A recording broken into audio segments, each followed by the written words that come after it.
Hi to everyone. तो आप सभी कैसे हो? और मैं उम्मीद करता हूँ कि आप सभी की स्टडीज़ बहुत अच्छी चल रही होगी। ठीक है, तो देखो, आपका जो नीट का एग्ज़ाम है वो एनटीए ने डिक्लेयर कर दिया है कि 7 मई को आपका पेपर होने वाला है 2023 में। ठीक है, तो इस बचे हुए टाइम ड्यूरेशन को अगर आप देखोगे तो लगभग 3 महीने का टाइम आपके पास है।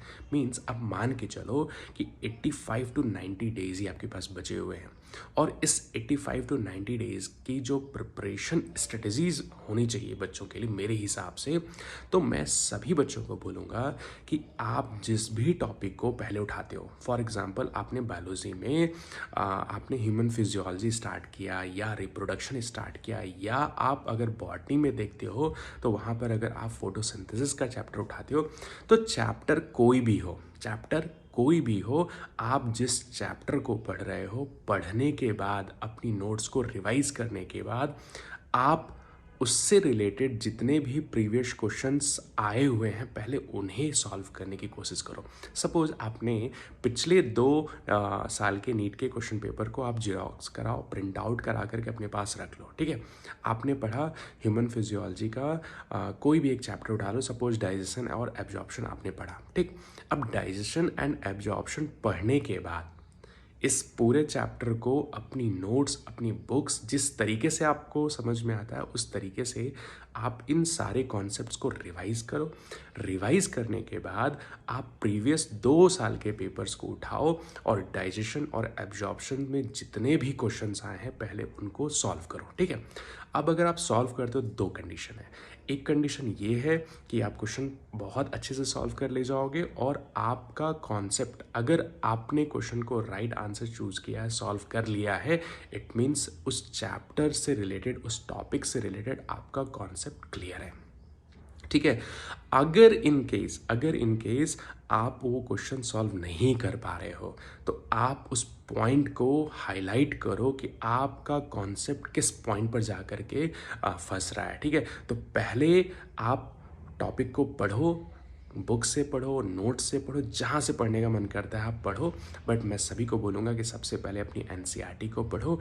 एनसीईआरटी पढ़ने के बाद जो आपने नोट्स प्रिपेयर किया उन नोट्स को रिवाइज करो और फिर आप क्वेश्चंस पर आओ। ठीक है, तो ये 2-3 चीज़ें मैं बोल रहा हूँ एक साथ आपको कनेक्ट करना है। आप अपने टॉपिक को पढ़ो।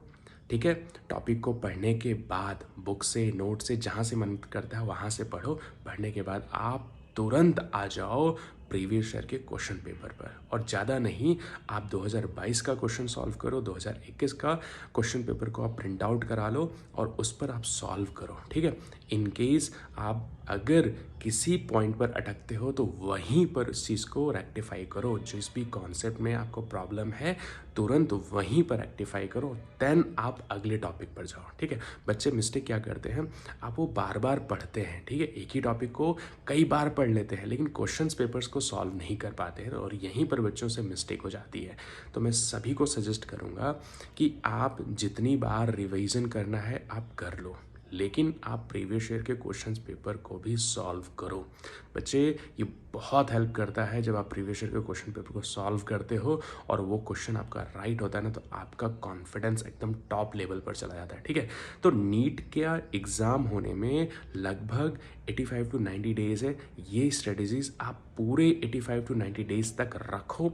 एटलीस्ट आप फरवरी, मार्च और अप्रैल में तो पूरा कंटिन्यू करो, और साथ में अगर मई का जो फर्स्ट वीक है ना, उस फर्स्ट वीक में सिर्फ और सिर्फ रिवाइज करो। ठीक है, देन आप उस टाइम पर क्वेश्चन पेपर को सॉल्व मत करना। ठीक है, सिर्फ और सिर्फ ये स्ट्रेटजी जो है आप ये फेब के मंथ में, मार्च और अप्रैल के मंथ में इस चीज़ को रेगुलर बेसिस पे करो। डेली आप ये समझ लो कि आपको एक बायोलॉजी का टॉपिक पढ़ना है, उससे रिलेटेड क्वेश्चन सॉल्व करना है। आपको केमिस्ट्री का टॉपिक पढ़ना है, उससे रिलेटेड क्वेश्चन सॉल्व करना है। फिजिक्स का कोई एक टॉपिक पढ़ना है, उससे रिलेटेड आपको क्वेश्चन पेपर सॉल्व करना है। और इस 85 टू 90 डेज़ में ना अपनी डिसिप्लिन को मेंटेन रखो। अगर आपने अपना टाइम टेबल बनाया है कि आपको ये टॉपिक ख़त्म करना है, तो ये टॉपिक आज की डेट में ही ख़त्म करो, उसे नेक्स्ट डे मत रखो। ठीक है, इस तरीके से अगर आप करते हो बच्चे, तो 82 90 डेज़ में ना आपके पूरे टॉपिक्स भी रिवाइज होंगे, साथ में प्रीवियस ईयर के क्वेश्चन पेपर भी सॉल्व करोगे और बहुत सारा कॉन्फिडेंस जो है आप गेन करोगे। और मैं डेफिनेटली कह सकता हूँ कि आपको ये स्ट्रेटजी बहुत हेल्प करेगी।